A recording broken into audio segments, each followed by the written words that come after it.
Ladies and gentlemen, 2022 cannot officially begin until we ring in the new year with the man I reached out to Thanksgiving weekend 2007.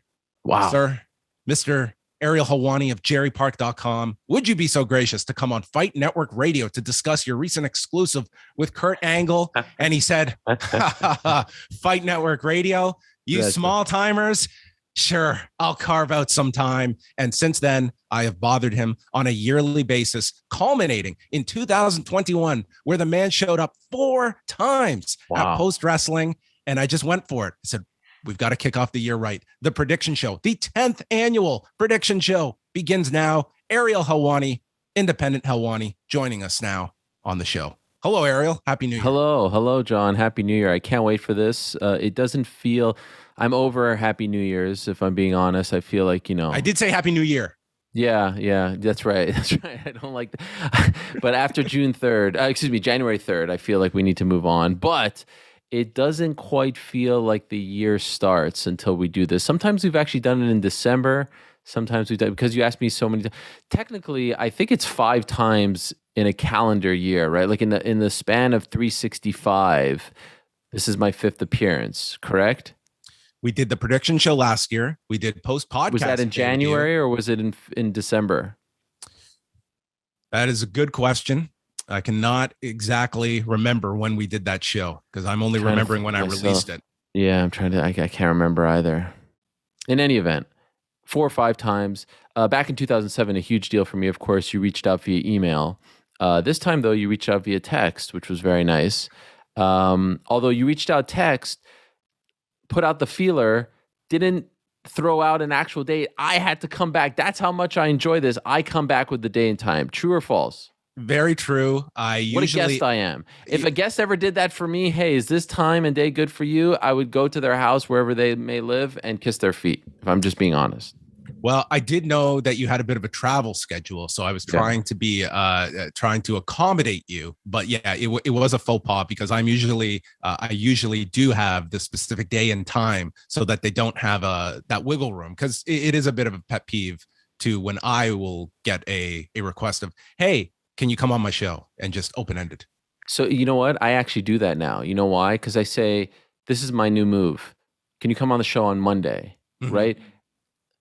Here's why I don't throw out the time, because I have like a 4-hour window, right, for MMA Hour. So if I say, can you come on the show Monday at 2:30, and the request just stays there for a day, I'm going to get too anxious. I'm going to go and try to book someone else. So I don't want to commit to the time. I just want to commit to the day. Then they come back and they say, yeah, sure, what time? Now I'm looking at the landscape, okay, and I try to respond right away. The most annoying thing, if we're really getting to the weeds, is if they say, yeah, sure, what time, you hit them back within seconds, because I'm usually very close to my phone right over here, and then they don't reply. I'm like, you just replied. Where did you go? Where could you have possibly gone? How is it possible that it's going to take you another 24 hours to get back to me? That drives me insane. Alas, these are the things that, bookers like you and I have to deal with. We don't have professional bookers working for us like other great broadcasters. We just have to do the nitty-gritty ourselves, and dare I say, it's a better product as a result of that. Yeah, it's something that I from booking so many guests at the peak of it, when we were doing Fight Network Radio Monday to Friday, that was minimum 2 guests a day, sometimes more, and then the Law on Sundays. So that was my week of booking every single one, and I just about the odd time Morrow would have a request to have someone on that he'd call or something, but largely that was all on me. And coming out of it, not when we started Post, not having that. We need to have this guest on this day every single week. It was like, man, I became more selective with booking interviews, because with you're putting together a puzzle every week, twice a week. Like, it's this large puzzle, and all the pieces have to fit. And I think that's like such an arduous task. But I guess you find your rhythm. How have you found that, especially with the 2 shows a week, less guests per show, but spread out over 2 days? Yeah, but it ends up being the same amount, right? Mm-hmm. Yeah, 8, 9, whatever. What about Helwani and Morrow working together for the first time in 2021? I wonder if this is going to come up. I mean, we actually worked officially for the first time together. Pretty big deal, I feel like, if we're talking about 2007. It's such a joy, by the way. You would love it. Like, you're there, you're in the coffee shop, you're getting ready, you're in the pre-show meetings, and it's Morrow. Like you know how I feel about Morrow and how much I've watched him over the years, and it's great to see his process and to see how he works. He's such a legend. I love that guy. And there's like brief moments where you'll get him for like 20 minutes. He's not really out and about, but you could pick his brain, and you know how that goes. Like 20 minutes with Morrow can go in a million different directions, and it's like I could do 3 hours just sitting and listening to him and picking his brain. So one of the real highlights for me of 2021 was getting to work with the greatest combat sports announcer of all time, in my opinion, the great Mauro Ranallo, your friend and mine. Yes. I actually just talked to him this week. So, oh wow, yeah, seems to be doing very well. Now, when we finished the prediction show last year, when I stopped recording, he said, "Hey, you didn't ask the big one for likely unlikely." I was like, "What was that?"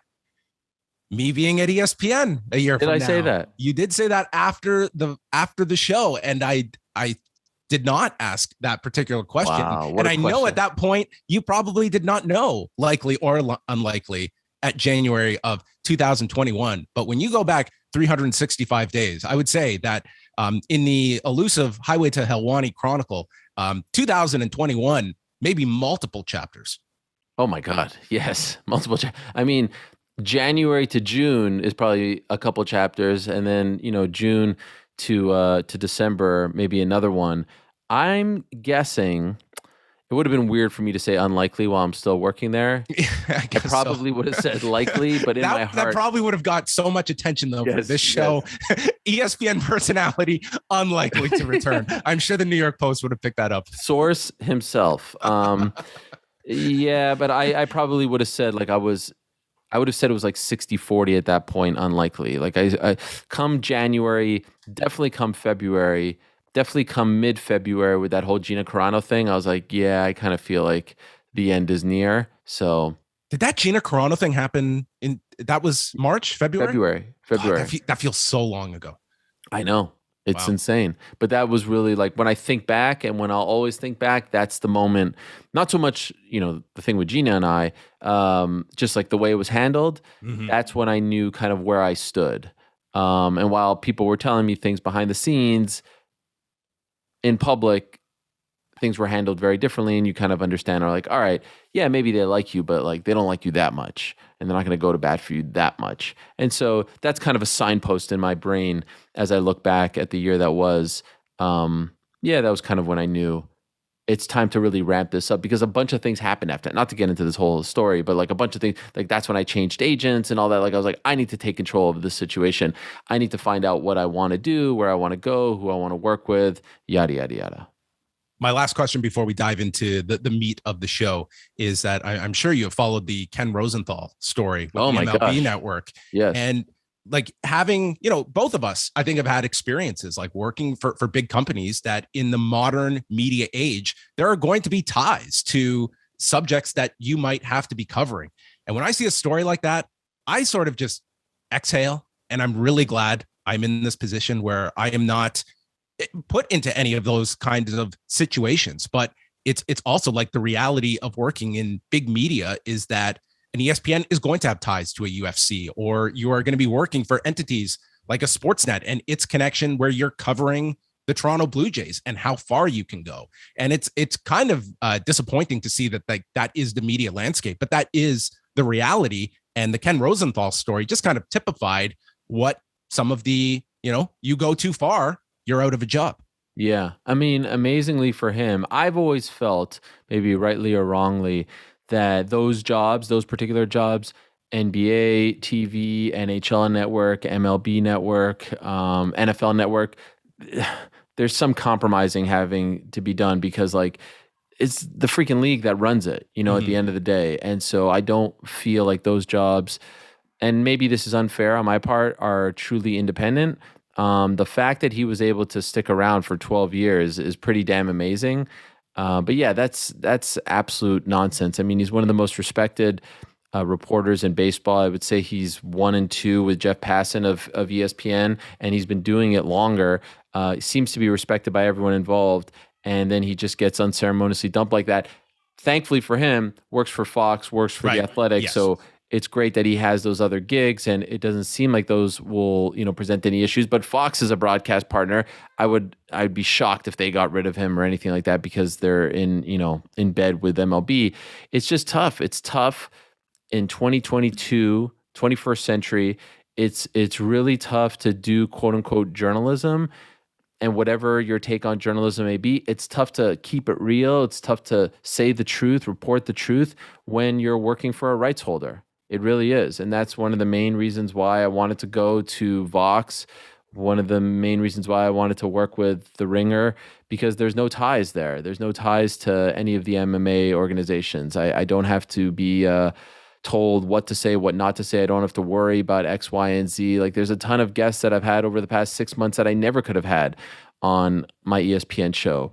And that to a degree, but once you live it, it's a whole different thing. Like, if someone tells you like, oh yeah, if you take this job, it's going to be a little bit dicey about, this and that. I'm like, yeah, okay, I could deal with it. But then when you're in the position where you're like, nah, you can't talk about this, and nah, you can't talk. I mean, just on Wednesday, I had Artem Lobov on, and I love Artem Lobov. I think he's a great character, and I'll never forget, Artem Lobov was on my show after he fought Jason Knight in a bare knuckle fight, and his face was all bloody and bruised and everything, and I was told I'm not allowed to have any bare knuckle fighter ever on my show. Not only that, I'm not allowed to talk about bare knuckle fighting. And so his next fight was Paulie Malignaggi, and I couldn't talk about it. I couldn't even reference it. I couldn't even mention it on any of my podcasts. Like, that was a big fight, if you recall, right? The Conor storyline and all that.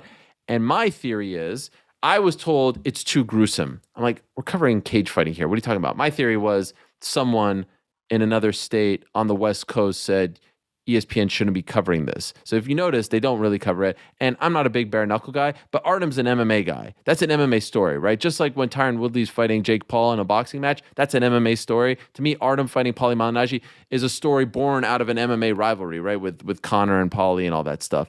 And so that was very disheartening. I won't have to face that ever again. I'll never make that mistake. I'm never going to make that. I'm never going to go down that road. So, this is just life in media in 2022. There's a lot of money when it comes to these deals. At the end of the day, you and I and Ken Rosenthal and all these people, like, we're important. We may think we're important, but we're not more important than those TV deals and those rights deals. And so that's just the reality of the situation. Which always blows my mind, that it's the broadcaster paying the league and not vice versa. And yet the leagues are the ones that are perceived to have all of this power that the broadcaster, I think, willfully gives to them. You think UFC wants to disrupt anything with ESPN? They would be out of their mind to disrupt that relationship. Although, okay, so 100%. Now the MLB Network thing is a little different, right? Because MLB owns that. Yes. But yes, I couldn't agree more. It's amazing how much power is given up, and it's not just with the UFC stuff. You hear it with, I've heard the stories about the NBA not liking Stan Van Gundy and all this stuff. And so, yeah, you're right. It's at the end of the day, who's getting paid by who? And if you break it down to that, it's amazing that the ones who are actually getting the money are the ones telling the ones paying what to do. So we are going to first recap your likely, unlikely performance of 2021 and see how you did. We had 35 scenarios last year thrown at Ariel, completely off the top, and Ariel gave an answer of likely or unlikely. And do you want to hear the ones you got correct or incorrect first? I'll go correct. Okay, so these are the ones you got correct. One major sports league shuts down midway and cannot finish their season and crown a champion. You said unlikely. All the major sports leagues, you can always depend. Death, taxes, and sports leagues through a pandemic getting to the finish line. Those rights fees, they're not going to pay themselves, folks. Nope. The New York Knicks win 25 games. You said likely 41 wins for the New York Knicks. So they certainly covered the spread and then some. TJ Dillashaw versus Uriah Faber. You said unlikely. Did not happen. Team Alpha Male did not have another implosion. We did not go back to the feud that seemed like a layup this year, but it did not happen. UFC runs a card at the T-Mobile Arena and is open to full capacity. You said likely. Wow. Against my better judgment, I will say likely. They ran many a card at the T-Mobile Arena, and they, from a live event perspective, outside of the Apex, they had a pretty successful year when it came to demand for tickets. Boy, do I love those Apex shows. I know you are a big fan, and maybe they will just stay there just to piss me off for infinity. Jon Jones is UFC heavyweight champion on New Year's Eve. You said unlikely. He was not. That's a pretty big bold prediction dating back to January, right? A year ago, I think the idea that Jon Jones was not even going to fight this year. Yeah. Even though I think UFC, they're in a position where I don't think they are as beholden to servicing like their biggest stars. It was definitely a surprise to me that he did not even fight this year. So then I altered it and said Jon Jones is UFC light heavyweight champion on New Year's Eve, that you found amusing, and also said unlikely. No championships for Jon Jones, no fights for Jon Jones. Amanda Nunes defends her 145-pound title. You said likely, and she did. She did make a defense of that 145-pound title. Kayla Harrison competes on Ultimate Fighter. Unlikely. Unlikely. Yes. An MMA group enlists the services of one Bjorn Rebney. Wow. You said unlikely. And this is where I am going to invoke my criteria for inclusion on this show. This is like renewing your driver's license, where for Bjorn Rebney to continually be brought up by me on this prediction show, he's got to do something. So I was just going to say, you are single-handedly keeping Bjorn Rebney alive. He's done nothing. He has done nothing since the MM AAA and the Mexico tweet. That is it. That 1 week he did the MM AAA. He comes back on my show. He's talking about all the you know what's amazing? My old friend, who I think you knew as well, Adam Geller, Snacks Geller. Did you know Snacks Geller? I did not know him. I think you introduced us at a UFC show once. Yeah. Okay. Legend unfortunately passed away far too young. I was looking back at one of our last texts ever, and it was about Bjorn Rebney talking about, he would always text me funny things after my show, and it was about Bjorn Rebney talking about how he watches old Pride shows on his VHS and all that stuff, you know, that gimmick that he would always talk about, which no one ever believed. And so it's just amazing. I was just it was the anniversary of his death a couple days ago, so I was just reading that, and it was just, what a bizarre time. What a bizarre time. The MMA AAA would have celebrated its 5-year anniversary last month. Wow. Really? That is insane. 5 years? It was the week of the Toronto pay-per-view in December of 2016. Because Cerrone was on that card after his bear attack or whatever the hell happened to his face. I still don't know. Was that real or not? I don't know. I think every year whenever we talk about the MM AAA, we move on to Donald Cerrone and what happened to his face that week. Francis Ngannou does not receive a UFC title fight. You said unlikely. There's no way they can deprive this man. Yes, he got his title fight, but man, was it not smooth sailing for this dude in the UFC this year? Horrible. Don't get me started on that one. UFC eliminates its pay structure of show and win money into guaranteed amount. I'm sure you laughed uproariously at this. Yeah. Unlikely. So there was no shift in guaranteed pay. CM Punk calls a UFC card unlikely. Unlikely. He was busy this year. Although, he's very prominent on those Fury shows. Yes. Fury. Yeah, he wore a Fury shirt on. I saw that. The Fury Dynamite grappling. Yeah. I saw that. Is he good on those? Do you listen to those or no? I've only heard them here and there. Yeah. It seems like he's knowledgeable. He follows the fighters and stuff like that. But, it is weird though when you see him interviewing some guy who's 2-1. It's this is CM Punk, one of the biggest stars in pro wrestling, and now he's playing the part of Joe Rogan in the cage. But I respect the fact that he's still doing it despite the travel with AEW, and also it seems like it's just more of a passion thing for him. So yeah, much respect. The most purchased fight of 2021 is Floyd Mayweather Jr. versus Logan Paul. Wow. You said unlikely. Now, I don't know. Is that true or not? Floyd and Logan Paul. What was the most purchased? I guess Conor? I think Conor and Dustin. Yeah, which one? As I recall, didn't the second one slightly outperform January? Yeah, but didn't they say Floyd and Logan Paul did over 1 million? I think that was the number. It's been very hard with these Paul numbers of what you decipher. Also, when you asked me this question, by the way, I think we thought that they were going to fight in February, right? That's right. And then they Because that postponed was it. the one where they had the weird, if you order now, Yes. you get it at a Yes. discount. This terrible idea of how to sell Yes. pay-per-views. And now it sounds like he's going to fight another YouTube guy He's going to do like some sparring fight with some 19-year-old YouTuber. in Dubai or something. Yes. He's like the son of some gigantic billionaire, millionaire. I can't hate on it because he's probably making a boatload of money to literally do nothing. Like his workouts are probably tougher than this. That Logan Paul fight was like the closest thing to a worked match that we've ever seen, right? In recent boxing. Like there's no chance that Logan could actually hang with Floyd Mayweather. I don't even care about the size difference. It's crazy to me that he even thinks that he won. And I respect, like I actually like the Pauls. I don't have no problem with them with what they're doing. They're very smart business wise. But come on, who believes that they actually can hang with the likes of Floyd Mayweather? Insanity. Anthony Johnson makes weight for a 205-pound fight. You said likely, and he did. He did. In fact, just one, unfortunately. Just one fight. Yes. Yeah. Mark Ratner writes a book. Oh, unlikely. A book I would love to read. I would love to read it. Yes, I would. But I would love to read it when he's out of the UFC. Yes, yeah, right? Definitely. Do you think there is the freedom out there for someone at like a top executive level in the UFC when they leave to have that ability? Like, I'm going to think that there's going to be like a Joe Silva. If Joe Silva wanted to write his memoirs, do you think he'll never do it? I don't think he would either. Them. Yeah, he's too loyal to them.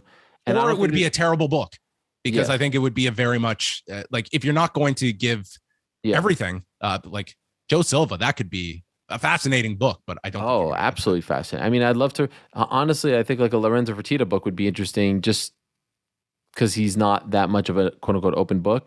I don't know if there's many executives over the years that have played prominent roles that are not, still in the UFC or that were known enough to like. There was Gary Cook for like 2 years, Marshall Zalaznik, but is anyone reading those books? Probably not, unless they're really going to spill all the tea. I was actually talking to my guy GC. He was asking me about some good MMA books, and there aren't that many good MMA books. Like the one that came to mind was John Wertheim's book, Blood in the Cage. You're Mr. Book now. You read all the books. Like what he's reading the Hickson Gracie book at the moment, but like what's the greatest MMA book out there? Clyde Gentry did like a fantastic like history of MMA book called No Holds Barred. Okay. First, he put out one called Brawl, and then it was like a reissue called No Holds Barred. John McCarthy's book is pretty. If you want to learn like the history of the UFC, especially like all the rules being put together, that was one. Randy's book that Loretta worked on with Randy was an okay book. Have you read Blood in the Cage? I have. Yeah. It's a really good book because it started out where it was just going to be about like the Miletich camp. Right. And it kind of like MMA exploded. It sounds like right as he was writing this. And then it more so became like an overarching book on kind of this explosion. But again, you read it now, it's kind of through 2008. I know. It's tough. Bisping's book, pretty good as well. I haven't read Bisping's, but yeah, I heard that one was very good. Mark Hunt's book. Did you read that one? Parts of it, not the whole thing. Good. I have not read Mark Hunt's book. I read Uriah Faber's book not all that long ago, which it's all right. It's all right. Yeah, it's half motivational, half. Liddell had one, but again, like there's not great. We could sit here and talk about 20 great wrestling books, right? Right. From the Mick Foley ones to the actual like historical ones, there's not as many in MMA, in my opinion. The Tom Wright Chronicles. Where's that one? Oh my God. Yeah. Where's Tom Wright? What does Tom Wright do now? Yeah. You said that, didn't you say that ESPN did some feature on Tom Wright a few years ago? Because I think that was my question of Tom Wright resurfacing because I have not heard a peep out of Tom Wright since 2016, whenever it was. Yeah, he just disappeared. Greg Rosenstein, who was the editor of the ESPN MMA page for a minute, he was doing a look back at UFC 149. That debacle of an event. And so he was trying to talk to Faber, et cetera, et cetera. Faber fought in the main event against Barao. And he didn't know who Tom Wright was. I was like, you should try to talk to this guy, Tom Wright, who is the head of UFC Canada. Here's his email. Give it a shot. And I think Tom responded to him, shockingly. Wow. I just assumed he would like resurface in like with some like Canadian sports league of some sort. It's like, he was a big player up here. Huge. This is my favorite one that you got correct. Tito Ortiz resigns as a city council member of Huntington Beach, California. Wow. You got it right. Wow. I'm impressed. Yeah. I don't know if you were going out on a limb, but he did resign. That was it. His political career came to a crashing halt, much as it began. The UFC settles with the fighters and lawyers in the antitrust lawsuit for a sizable figure, thus ending the suit that was first filed in 2014. You said unlikely, and the case goes on. In an experimental move by the state of Kansas, media member Mark Raimondi judges an MMA fight. Oh my God. Unlikely. Did not happen. Mark Raimondi, who I would That'd endorse. be fun. I would endorse as a judge. Nate Diaz is confirmed for the next season of ABC's Dancing with the Stars. Oh my God. That Disney connection. Unlikely. Did not happen. Cain Velasquez has an MMA fight. You said unlikely. There's a better chance of him doing something with AAA. And who comes back in December? Wow. Cain Velasquez in AAA under the mask. It was not a great match, by the way, but Cain Velasquez did get back into a wrestling ring. Was it not a great match because of him?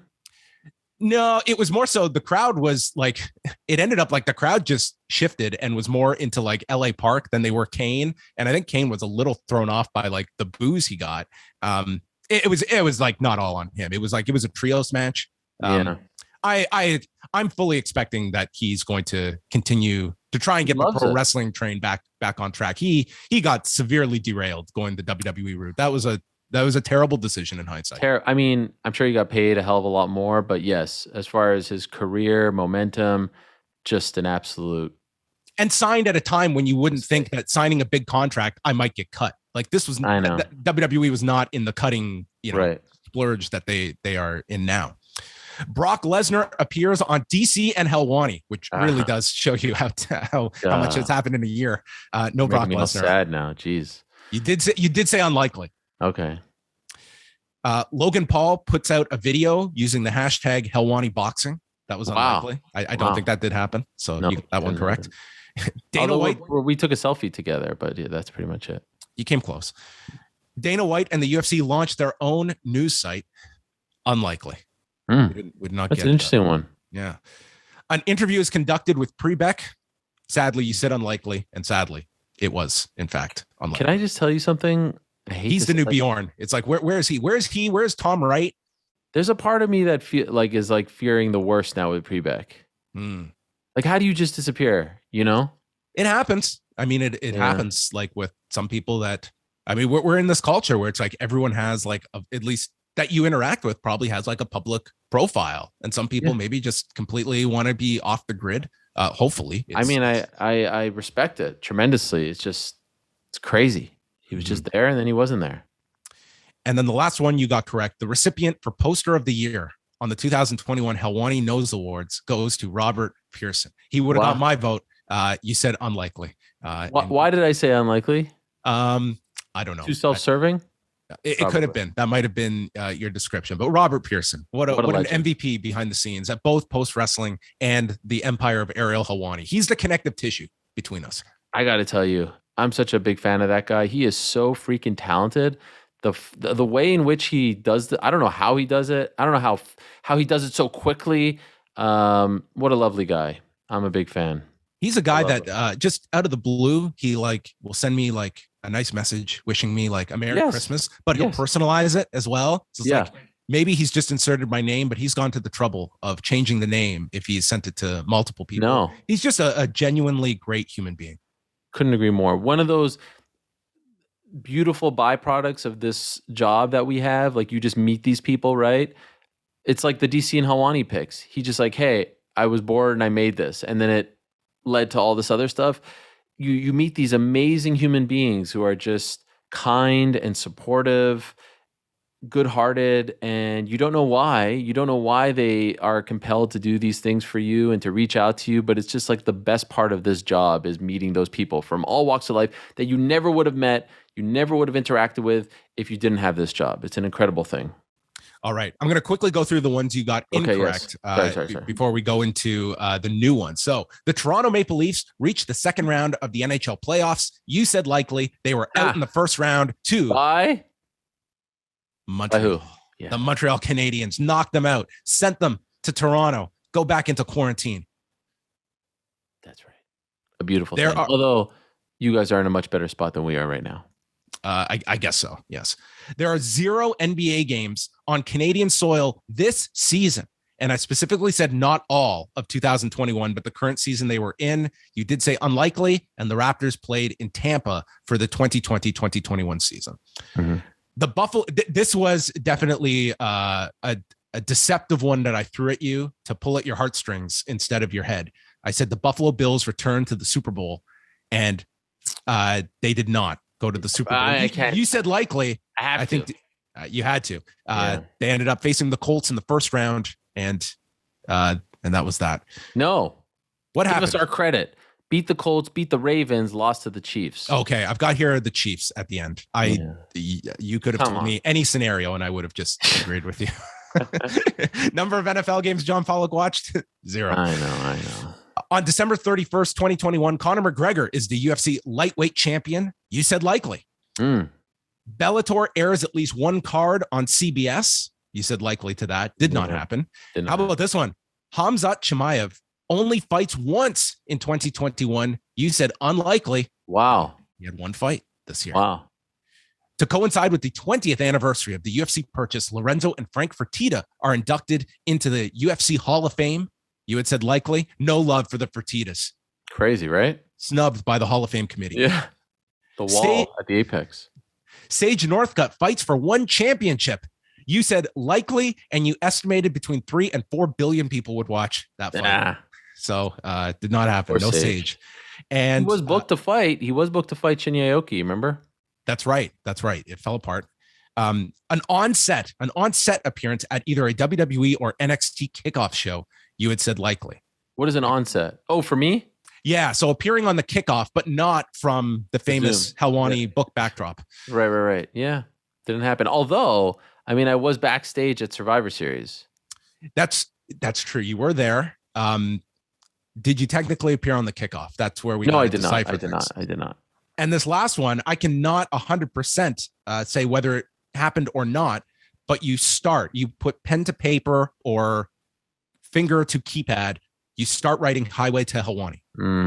It's like that thing that's in the back of my mind that I keep saying I should start documenting, chronicling, but no, I have not. All right. Well, your performance this year. Yes. 71%, edging out last year. Actually, you were equal with last year, 71%. Really? Year. Yes. Isn't my best like 80 something? Your high point was the great year of 2019 where you hit 84%. That is incredible. That's it. You've had a strong pass every year. You've never fallen below 70. And so what is that? How many right? How many wrong? 25 out of 35. That's not bad. That's very good. These are think about just like the randomness of some of these. Yeah. No, I 25 out of 35 sounds a lot better than 71% in my opinion. So okay, I'll take it. So this year I'm going to throw you out all new scenarios. We'll just get likely or unlikely, and at the end, a special game. Ooh, this is new. Yes. Wow. But it is one that you semi introduced this year, but we're going to flesh it out. Okay. So there you go. Your brain can start spinning. All right. The Toronto Raptors, currently number 10 in the Eastern Conference, miss the NBA playoffs. Now, let me ask you, if they make it into the play-in tournament, you know about the play-in tournament, right? Not at all. Please tell me. So there's a new thing now where 10 teams qualify, and then it's very hard to. It's like a mini tournament to determine the 7, 8, spots. 9, and 10 pretty much play each other to determine who's 7 and 8. So there's like a 1-game playoff between those last 4 teams. So the top 6 make it in, and then they do this like mini thing. So my question to you is, if they make it in the, how about they have to qualify from the play-in tournament? Just being in the play-in tournament. Final 8. They have to be in the 8. Yes. That's tough. I'll say unlikely. Okay, unlikely. I'm typing these now so I don't. Although it's an impressive thing that they're doing. I don't know. You following them? Not a whole lot. No. It's just amazing. Like they've lost all these guys. Masai is just unbelievable. He drafted Scotty Barnes. Everyone said he was crazy. Barnes is looking great. Impressive. The New York Knicks miss the playoffs as well. They are number 11. No, it's tough. I'll never go against my teams, so I'll say unlikely. I basically said this was an unfair one like 5 minutes ago, and here I am doing it. So Yeah. But I have to say it. Even though I don't feel good about things, I'll just remember that caveat. The opening day of Major League Baseball happens. This labor strife is resolved, and they play on the scheduled opening day. There's no delay in the season. Talk about not reading the room, right? I mean, like there's a pandemic, people are losing their jobs, people want entertainment, they want to be, they want to be talking about hot stove and stuff, and like you morons, this stupid sport every time. It's like you guys can't read the room. What's wrong with you? No one wants to be talking about labor crap during a pandemic. That being said, I think cooler heads prevail, and I think they get it done. All right, likely. What a disaster that would be, right? It's like who would want to be following this crap after all this bubble stuff and all? Like, really, you morons? It's amazing when you follow like these industries and the amount of leverage that players have, and we compare it to like MMA or pro wrestling, where these fighters and wrestlers that got these companies through these pandemics to make sure all these contracts were paid from television broadcasters, and your cut of that, nothing. Could you imagine? And at the end of it, WWE eliminates all these jobs. Could you, like, honestly imagine, I don't know, SummerSlam at the Thunderdome, right? Imagine they all just said, yeah, we're staying in the hotel tonight. Yeah. And it would never, ever happen. Like I think honestly, like UFC fighters have more of it in them to at least speak openly about some of these issues. Whereas a WWE wrestler, you are never going to hear that in any kind of public space. I think it's total fear of just rocking the boat and being the one person that will stand out, and they will get the brunt of that. And especially now where like you've seen sizable names get cut. I don't think anyone wants to put themselves in that situation. Can I tell you, just thinking about it briefly, why I think that may be the case? Like you could be, let's say, a Nathan Diaz, right? And be viewed as a malcontent to a degree. But at the end of the day, they have to book you because you're under contract at some point, and then it's up to you to win. Yeah. In this other world, you speak out, you can get buried by them, right? I mean, like you can either be put on TV for a second, you could be made into a fool, you could lose to some, jobber. So that I would imagine that probably goes into it a little bit as well. Okay. Phil Jackson returns to work for an NBA franchise. Unlikely. Okay. You'd have a better handle on that than me. Yeah. Though I just read his book. You liked it? It's an interesting book. I wouldn't like overly recommend it. It gets very philosophical at times, which I didn't mind. But in terms of like the stuff with the Bulls and the Lakers, like if you followed those runs, like it's pretty fascinating stuff. It's not like he came across like guarded about team dynamics and stuff that happened behind the scenes. Like he shared quite a bit in it. It's been out for a few years. Sorry? When does it end? Does it end after he leaves the Lakers? It ends right as he's joining the Knicks. So this was a number of years ago. So it really doesn't talk about the Knicks. It's only like the beginning parts with the Knicks. So none of like the fallout and leaving. Does it talk about his playing days? Yep. Yeah. He does talk a bit about that. The Toronto Blue Jays start their season playing outside of Canada. Oh, God. How depressing. I'm going to say unlikely. Okay. And now we will get into the MMA portion, starting off with your favorite subject. 10 or more UFC fight nights take place outside of the UFC Apex. So fight night events. 10 or more. I'll say likely. Okay. The Mark Kerr film is released by Dwayne Johnson's $7 Productions. Man. Remember that? Yeah. That's the story that led to him coming on my show. Because I tweeted about it, and then like a week later he responded to the tweet some weird reason, and he doesn't even follow me, and although he follows me on Instagram, and every so often I'll get like a text from my friends like, The Rock just commented. He just like randomly comments on my stuff. It's like, wow, this is incredible. The Rock. Is that even being filmed? I haven't heard a peep about this film since they made such a big deal about it. Yeah, I'm going to say unlikely. All right. And, it's not necessarily their fault. Everything changed because that was announced in 2019. By the way, you ever watch Young Rock? Yeah. I don't mind it. It's not bad. It's not bad. My kids actually like it a lot. I watched the Christmas special over the holidays. It was nice. It's not bad. It's actually a lot better than I thought it was going to be. with a book coming out this summer, you do an interview on your YouTube channel with Syracuse alumni Brian Gewirtz. Wow. Does he have a book coming out? Yeah. About his career? About his time at WWE. We No talk about way. Joe Silva. Brian Gewirtz could have a hell of a book. He was there he came there in 99 and was there pretty much full time till around 2012. So think of all that time he was there. Oh my God. The dynamics of who he worked with. By the way, every so often I see him pop up on Twitter and he's like a little bit critical, right? Sometimes, yeah. He doesn't hold back. 100%. I mean, I feel like I could easily make that one happen myself just by we follow each other. And I told you about me going to see him speak at Syracuse, right? Yes. Yeah, I didn't know he was writing a book, and it's how many people went to that? Oh my God, it was like 12, and I was so pumped. I was so pumped because it was while he was working for them. Yeah, it was. This was 2003 or something, 2002, 2003. Yeah, it was great. So, are you going likely on this one? No, likely. Yeah, likely. Yeah, okay. likely. Yeah. Kayla Harrison fights Amanda Nunes. Unlikely. I thought you were going to go in a different direction there. A Paul brother wrestles at WrestleMania in Texas. Interesting. I feel like when they bring in Logan, it doesn't really stick. It doesn't really do what they want it to do. Am I wrong? I mean, I guess the Kevin Owens thing got them some buzz. Yeah, it was like at first when they brought him in, I think they thought he was going to be a big baby face and paired him playing off of the Miz. I was like, do you guys have any idea who this guy is? And the crowd hated him. And it was like this awful segment he did with Miz and Morrison where the crowd just dumped on him. And then by the Kevin Owens stuff and doing the stunner at WrestleMania, I was like, okay, you guys figured out the value here of a Logan Paul. And the crowd went nuts when he took a stunner. I wonder if the bigger play, the smarter play is bringing in Jake at this point. I feel like to the audience now, to the combat audience, Jake is a bigger deal. He feels bigger to me.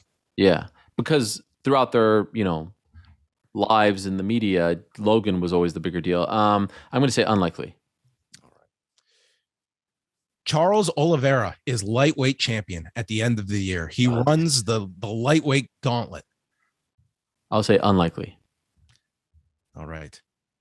Combined fights between John Jones and Conor McGregor for the UFC is 3 this year. 3 fights between John Jones and Conor McGregor. So one of them would have to fight twice. Unlikely. Okay. Conor McGregor fights for a championship. Unlikely. Bellator's Bantamweight Grand Prix begins and ends in these 12 months. Oh. Unlikely. So it has to end by the end of 2022. Yes. Unlikely. Yeah. Ambitious. That featherweight Grand Prix, when did it start? September 2019, and then they got but again, pandemic. Yeah. But still, you don't know what could happen. Yeah, but also it has to start now, right? And it's not starting anytime soon. AJ McKee has a boxing fight with Showtime. Unlikely. Nate Diaz becomes a free agent. That is, what a question. I mean, free agency in MMA. We are on the cusp of maybe something fascinating or something not happening at all. There's 4 big guys that can actually test the waters. Nathan, Izzy, Connor, and Francis. Could you imagine those guys? Connor has what, 2 fights? 2 fights, yeah. 2 fights left. Izzy has 2, I believe. Diaz has 1, and Francis has this term thing where Francis has a weird thing that if he loses, he's done. Mm-hmm. And then I actually think Francis will resign in the end, but he can actually play out the year, and then they claim at the end of the year, 2022, he can walk away regardless if he's champion or not. I mean, that would be the Medusa moment, right? Could you imagine Francis showing up on Bellator, throwing the belt into the garbage can? But when you're looking at those 4 specifically, what is the play outside of is a Bellator, is a One, is a PFL? There are no stratosphere to be able to pay these guys anything what they're worth. It's the play is boxing or so weird, right? Or nothing. There's no AEW, right? There's no exactly. AEW. It's to me, Bellator is should be the AEW. They should be, but if Bellator, it's yes, we could we could guarantee you this money. We have no avenue to recoup this money. We don't do pay-per-view. Like we could, but like we're not in that business. So it's like it would fundamentally change what a Bellator would have to do. And I just, unless you just want to take on a fighter as a loss leader, but it's just it's difficult for these fighters that business. There's so much in UFC's favor. Like they have so much leverage and control over everybody, and the number 2 company is just eons away from them. I couldn't agree more. Also, you have a situation where it's like if someone leaves WWE, let's say like a Daniel Bryan, and then you're like, oh, he goes there, he's going to fight Omega, he's going to fight this guy, he's going to fight that guy. Okay, if Francis leaves, who's he fighting? Like, who's the fight? Right? Yeah. You're in that position where the idea of putting a fight together, and it's like you're paying to watch Francis and Ngannou and whoever the opponent is. Czech Congo? Like, like, who's he fighting? That's the problem. So you're right. If Nathan leaves, if Connor leaves, it's probably to do like a one-off thing, or maybe it's to even fight each other. But yeah, it's a totally different landscape. So that being said, so the question once again is, he leaves the UFC or he fights outside? He becomes a free agent. Doesn't necessarily have to fight elsewhere, but he is free of this contract and is essentially free to sign wherever he wants. Gonna say unlikely. Which, by the way, on Monday I said he leave. I didn't like that prediction. I'm going to say unlikely. Max Holloway makes a full-time move to the lightweight division. That is a really interesting one. That is a great one. In fact, I was just talking to someone about that. I think that's likely. All right. Exactly 10 years after their fight at UFC 145, Jon Jones and Rashad Evans become training partners again. Wow. How do you even think of that? I've told you the story about how that feud almost never happened, right? Why don't you quickly retell? Okay, you, sorry. You have told the story, but okay. I enjoy it. Like you were right in the middle of this. It's so great. These are the stories I need to remember. I need you to help me write the book. Okay. February of 2011, he beats Ryan Bader. Rogan goes in the cage. Hey, Rashad's injured. Do you want the title shot? Yes, I want the title shot.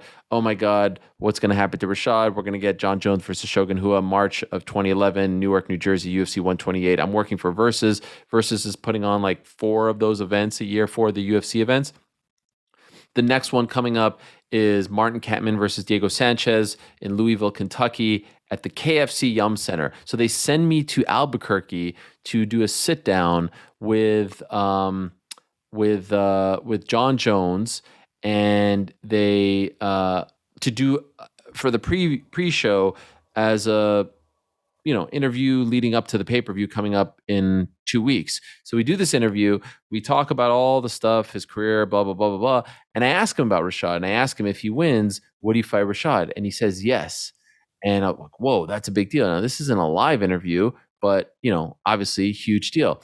So now we're in Louisville. I'm at dinner the night before, and they're like, okay. And so, we're going over the show. During the pre-show, a portion of your interview with Jon is going to air. It's going to be 5 minutes. I was like, oh, what made the cut? I mean, it was like a 1-hour interview, right? This is that. I'm like, wait, the Rashad part didn't make the cut? No, we didn't think it was a big deal. I'm like, what are you talking about? This is gigantic.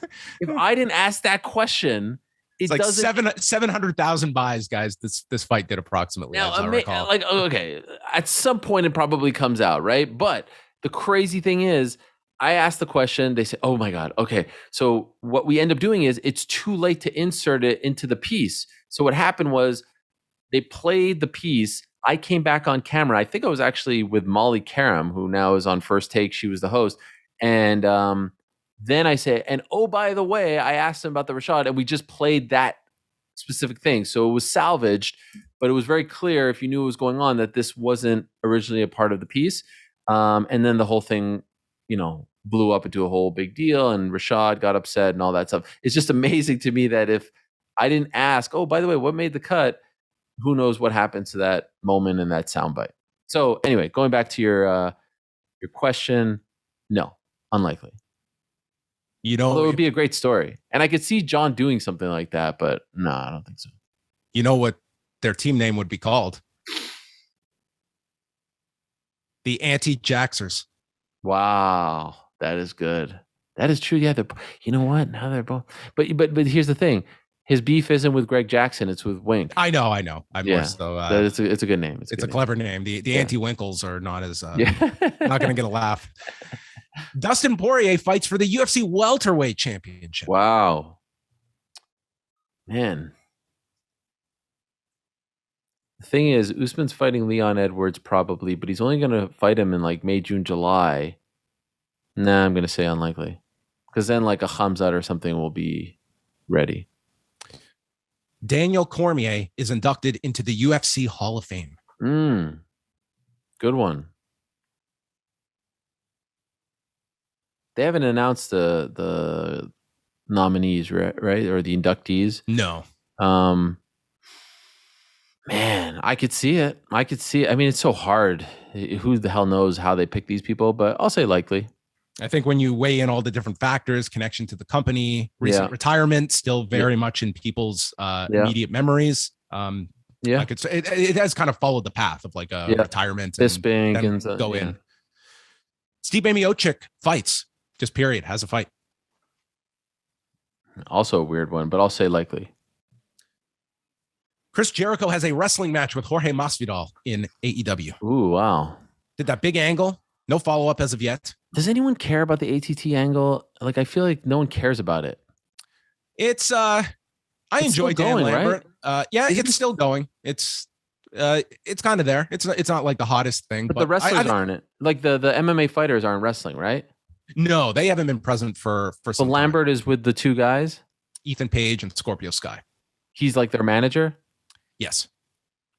So it's not really an ATT thing because they're not ATT fighters, right? No. I mean, the fighters haven't been there for a while, but I mean, they could always reintroduce them. I fully think that they'll probably. So he's just kind of acting like an old school heel manager. Totally. Yep. He's doing well. He's doing very good. He's a great talker. By the way, you know this guy's like a multi-millionaire, right? Like he does not have to do this. Oh, I know. I don't even know if he gets paid, honestly. I wouldn't even be surprised. He's just, like, talk about a labor of love. I say unlikely. Okay. How about Paige Van Zandt wrestles in AEW? Yeah, that's an interesting one. I saw a lot of people saying like she was so great. I didn't really think she was that great, to be honest. I thought she was overacting. I thought Kayla was way better than her. Kayla was great that one time she was there. Yeah, she stood out in a big way. Everything Kayla does, she's incredible. And also her promos are awesome. I could see that likely. Eagle FC lands a television deal on a notable cable network in the United States. So we're not going to talk about if it's a network that you and I have to ask, or I have to ask you, what is this? Something of note. They land a good television deal in the US. Unlikely. Okay. Ariel, an on the record interview with Nikisa Bedarian. Oh, you like this? You like this idea? You want this? I would love to hear from this guy. Yeah, I'd love this to. Guy's, I love the fact that, I feel like no one's paying attention to this part of the story. I keep trying to bring it up. I don't want to see the person that's out the front and center. I want to see the person, the puppet master. Those are the people I want to hear from. Oh my God. I'll say likely. Can you confirm something? Yeah. When we did that media basketball game at the Air Canada Center, yes. He was he playing? Yes. That was him. Okay. That was him with the high socks. You remember he came with like, yes, that was 1,000% him. Yes. I looked up his photo. It's like, I'm 95% sure I played basketball. I remember because he showed up with like all the fresh gear and I'm like, man, like this is the guy that comes to I think he was wearing high socks. Masai Ujiri and Rudy Gay were there working out. Remember? That's right. Yep. Yes.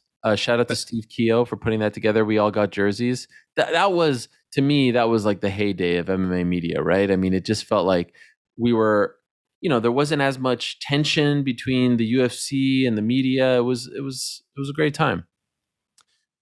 Okay. Now for this one, we're getting towards the end here. This is the kind of the last scenario, not so much likely or unlikely, but I'm going to give you 5 names and you're going to rank them in terms of the most likely versus unlikely for you to interview this year. 1 being the most likely, 5 being no chance. Is this the game? No. Okay. The game will follow this, and then we will get So Ariel. one is least likely, right? Yes. You might want to write these names down, but it's Okay. 5 names. And yes, 1 is most likely, 5, no chance, most unlikely. So your 5 names are Tito Ortiz, Yep. Forrest Griffin, Donald Cerrone, Oh God. Jake Shields, Ah, any male member of Dominance MMA, i.e., wow. not Kayla Harrison. Yeah. You know, a couple have slipped through the cracks. And let's be specific. Then we will just go with Khabib himself. And if ever there is a time that I feel that they will be knocking on your door as Eagle FC is about to launch, I think let's see. It's going to be coming. By the way, someone tried to. This is probably a better story off the record, but I don't give a crap. Someone reached out to me to work for Eagle FC. Oh. And I was like, "You're wasting your time, man." He's like, "What do you mean?" And I said, "Just trust me. Go take that one up the ladder and see what happens." Shockingly, it got very high up the ladder, and then at the very end, I wasn't going to do it, obviously, but I wanted to see how far I would go, and then it was squash. But to your point, that time may come when something is needed, if you get what I'm saying. The history of MMA is in Ariel's iPhone. Yeah. Okay. So Tito these Ortiz. names. So let's start with who is the most likely of those 5. We'll go Khabib, Jake Shields, Donald Cerrone, Forrest Griffin, Tito Ortiz. The most likely. Honestly, I'll go Khabib. Okay. I'll go Khabib 5, right? Khabib so I have would to be rank him. If Khabib is most likely, then he's 1. Okay, sorry. So Khabib 1. I'll go Jake Shields 2. Okay. Believe it or not. I'll go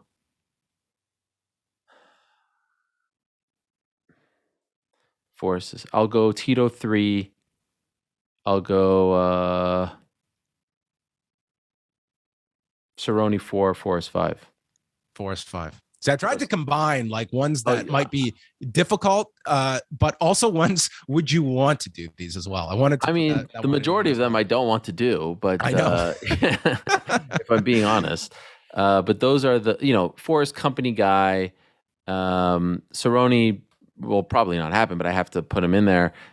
I still don't understand what the beef is there on that one. Tito like could pop up and do something. I actually think Tito and I aren't really on bad terms at the moment. Jake, like I think I would enjoy that ridiculous debate. I would probably wear a mask for it too, just to piss him off. And maybe I'll wear my luchador mask with a mask over it. And then, Khabib, to your point, maybe they'd want to promote something. And maybe it gets so contentious, it won't. Like where he's like taking UFC fighters. They're all in cahoots, right? Oh, Kevin Lee gets released. Oh, and then he lands on Eagle FC. Like, come on, man. Okay. Is there anyone like on your personal YouTube channel? You did a lot of interviews this year. Is there anyone? I know you don't like to maybe put out like a wish list, but are there kind of like those non-names, non-MMA names out there that you're looking at? I have a gigantic document that I can pull up right now. Is Bob McCowan on the list? No, he's not on the list. So it's actually a good one. I'm going to put him on right now. It's an interesting thing with that because like right now what I'm doing is I'm trying to not obviously talk to MMA people. I'm really trying not to talk to combat people. There's been a couple of wrestling people here and there, but it's just like, who are interesting people that I know I can get to? These are the ones I'm crossing off the list off the bat, and who are, interesting, somewhat famous, great stories, great lives, but they have nothing to do with MMA. So people that I've seen comment on my page, like Kelly Slater, how would I ever, he comments on my page all the time. So like, oh, this is an easy one. So I'm trying to cross those ones off the list. So there's really no rhyme or reason. And then at some point I'm going to exhaust that list and then I'll get to the wish list. I haven't gotten to the wish list yet, but the wish list is gigantic. I mean, name them, but there's a couple of ones that I would love to have, that you like talking to Renee was really cool. Mm-hmm. When would I ever have an opportunity to do that interview? I'd love to do Jeff Marek. That would be a really fun one. I was thinking of like Dan and Jay or Jay and Dan of TSN fame, like people that I know that I've met along the way that I've respected. I mean, the media guys are super interesting to me. I don't want to go too much into the media stuff because then I'm just in one lane. But those are like the one, like talking to Michelle Beadle was awesome. And when That would was I a great get interview. Yeah. Thank you. So that's the stuff that I love doing that. I can't say it enough. I don't get paid to do it. It's just I've met so many interesting people over the years to finally have a place to talk to them and for it to make sense has been a lot of fun. Probably like the thing I'm most excited about going into this year, honestly. All right. I've kept you for a long time. No We're going problem. to end off with a short game here that you semi-introduced on one of your shows when you were going through kind of the process of, messaging a lot of these people. And you said the line that I could probably tell you if this person is a green guy or a blue guy, referring to text or iMessage. What do they use? So I'm going to throw some names at you and let's see, blue guy or green guy. Oh, this will be so easy. Is this the nerdiest game I could come up with? This is by the way, I love this game. I'm going to kill this game. And it's sad how easily I will kill this game. Daniel Cormier, green guy, blue guy. Blue. Chris Weidman. Blue. Chael Sonnen. Blue. Oh, I thought maybe green, but it's blue. Kayla Harrison. Blue. Uriah Faber. Blue. Pat McAfee. Blue. Dana White. Well, blue. I mean, does it just as go of red? 2016, he was blue. I'm pretty sure he's a blue guy. New York Rick. Blue. All right. But you could see a scenario where he would be a green guy, right? I could totally see a green guy. Who would be a prominent green guy? Yeah, you what? I don't think we hit one, did we? Yeah, that's it. I only had a very short list here. Yeah. Okay, most prominent green guy I would say is Dustin Poirier. Okay. All right. Yeah, I hate the freaking green people. I mean, let me take that back. I don't hate them personally. I just hate interacting with the green. A recent new green guy is Chris Curtis, Action Man of UFC fame, who had a great 2021. Poirier is probably the number one that I talked to. Let me see here. Let me just go quickly through the Rolodex. I mean, you couldn't believe the names here. Are you someone that has like for a lot of guys, it's like multiple numbers or constantly? Oh yeah. Well, Derek numbers? Lewis changes his number every 4 minutes. Most people have kept them the same over the years.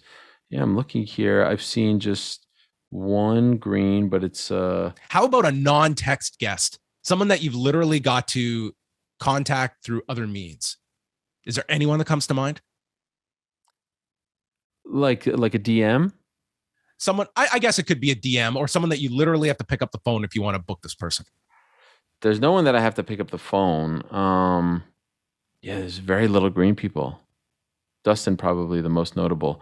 But like a lot of these new guests, I don't know them, right? Like for the YouTube channel, so like a Kelly Slater or Daniel Ricciardo, I DM them. If what you're asking is there a guy that responds better via non-phone means, like non-text means? Sure, let's go with that.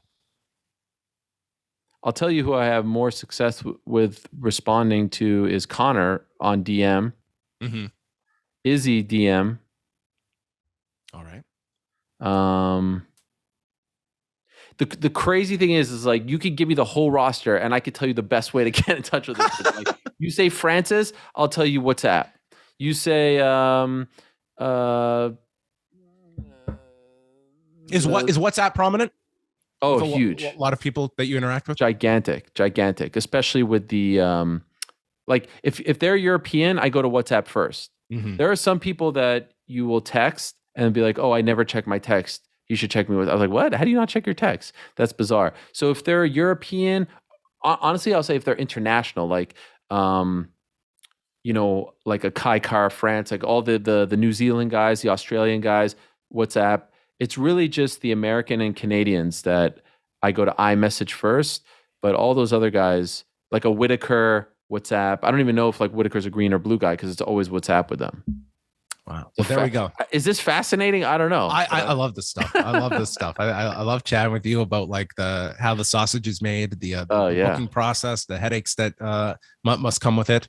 But there you go. I don't know if it'll come back or not. But Green Guy, Blue Guy. I thought that Green Guy, Blue Guy is a great game. I can't. I wish I had a better green. I mean, Poirier's a pretty damn good green guy. There's actually been a couple times where someone has been like, historically a green person, and then all of a sudden the blue pops up, and it's very exciting. They make the switch. Very exciting. That's a monumental shift in technology. Because a lot of people, I feel like at this point, they just stick with it. So final thing, what's your appetite right now when it comes to pro wrestling? You seem to be more engaged than ever when it comes to professional wrestling. And what are your kids following? Can I be honest with you? Yes. They kind of fell off. Oh, that happens. That's interesting insight of like because such a big focus is trying to get like this younger audience. And my question would be like, yeah, some you might catch and they're going to become lifers, but I think that's going to be very tough. I just watch my son. He doesn't watch any like wrestling of any sort, but he goes through these phases and it's like when he's done with something, he is done with it. It is no revisiting. I'm on to the next thing. 100%. Like there's like a Lego phase and there's a PJ Masks phase and there's a Peppa Pig phase early on. So it's interesting because my middle son, Walter, really into it. His birthday's in February. And I was just thinking of this. Last February, I probably got him 30 toys, like wrestling guys, right? Like classic Bret Hart, because I was so excited that this was like, we watched Royal Rumble, we had a WrestleMania party, and now his birthday's coming up. And his toys are in like a little, box in his room. And I'm like, do you want me to give these away? You never play with them. He's like, no, I'll keep them. But I could tell he just couldn't care less.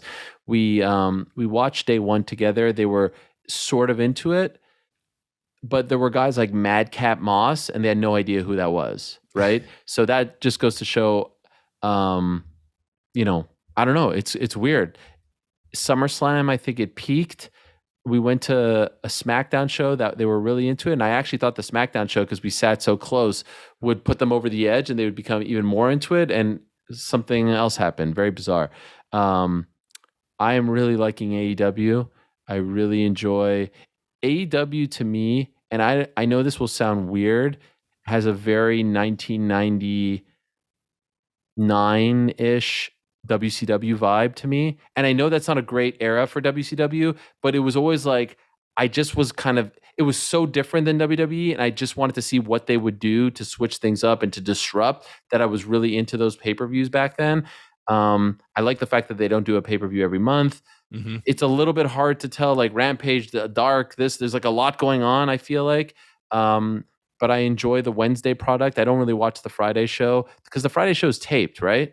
Yeah, they tape them on Wednesday, the occasional live one. But honestly, like I find like their Rampage, they try to make more of a priority, but I think you can get by fine with 2 hours a week of Dynamite and you'll be up to date on the stories. If something big happens on Rampage, they will certainly focus on it on the Wednesday, and it's a lot less investment of your time. Whereas, trying to get your child to jump onto WWE, and it's like we have one roster on Monday where it's a 3-hour commitment, another on Friday. You have NXT. If you want to follow this, it's like, what a commitment. What other product is asking you for that amount of time on a weekly basis? I think it's very hard for people to jump on board. And if you're not watching all of it, do you feel like you're kind of left out of certain stories, and are you really invested in all of it? I said this to you over the weekend. The best way to watch WWE right now, in my opinion, is just watch the pay-per-views. They do a fantastic job of putting together those like 3-4 minute packages. It tells you all you need to know. They actually make the storylines more interesting. Excellent. Like those video packages don't get enough love. Like they do a tremendous job. So that comes across like, wow, this is a lot more compelling than what we watched in real time. 100%. Like I was watching day one, and there's like a package on Liv Morgan and Becky Lynch, and I'm like, okay, I got it.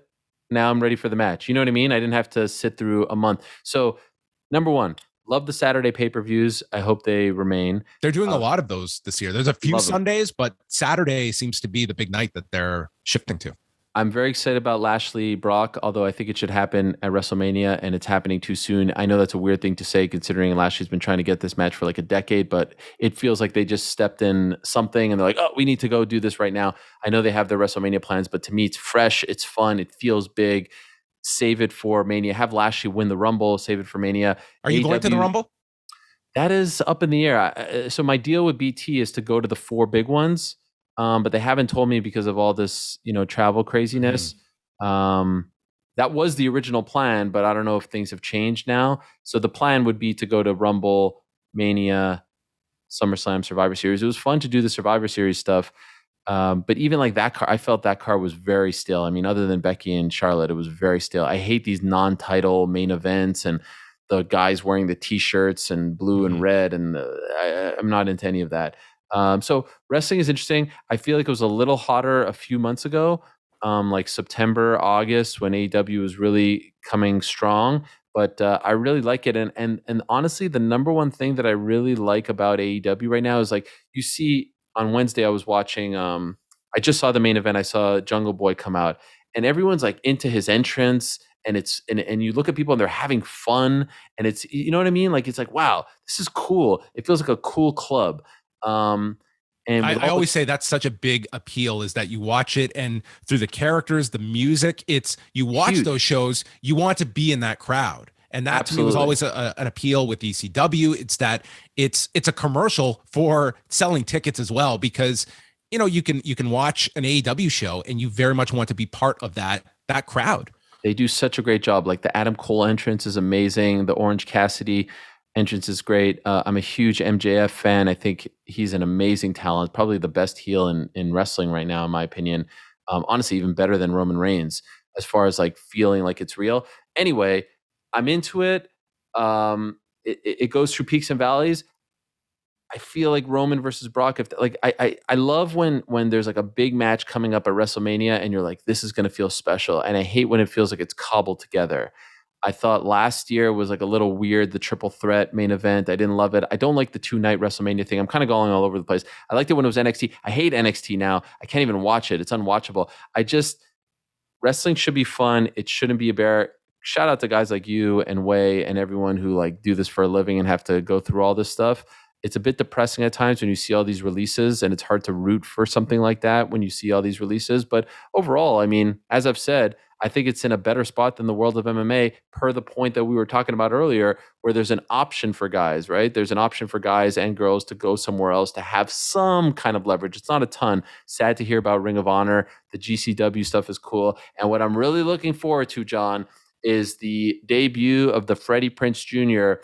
wrestling promotion, which I will prominently be involved in. He doesn't know this quite yet, but I will be in it. Macaulay Culkin will be involved. I don't know if you heard his interview with Macaulay Culkin. Fascinating to hear Macaulay Culkin talk about wrestling on his podcast. So that's going to be one of the big stories of 2022, in my opinion, in the world of pro wrestling. So if his people contact you, you can ring that one up the ladder to the top, and Ariel might be involved. Maybe, but no, he'll have to talk to my agent, yes. Nick Khan. No, I'm just joking. I hope we get the follow up this year. Yeah, maybe it could be like every. You remember when I used to do the Dana interviews? Could you imagine every pay per view I get a big Nick Khan interview? Yeah. So Nick, you said to expect some changes to NXT in a few weeks. Let's talk. Can we talk about the logo and the you can't do this on television vibe of the whole thing? Remember that show? Well, yes, Ariel. Did I lose you? All right, do you hear me now? Yeah, I got you. Okay. Well, my connection is unstable. This show, though, is as stable as ever because we're going to give you 10 more years of these. Once I send out my blue iMessage to Ariel next year to come back on the prediction show. Ariel, thank you so much for all of your time over the past year. It's always fantastic to chat with you. I look forward to it every time. Thank you very much. Happy New Year's to you and your family, and keep up the great work. I love the post shows, the pre-shows, the podcasts. You guys are doing awesome work. So thank you. Same to you and yours. And that is it for the 2022 Prediction Show.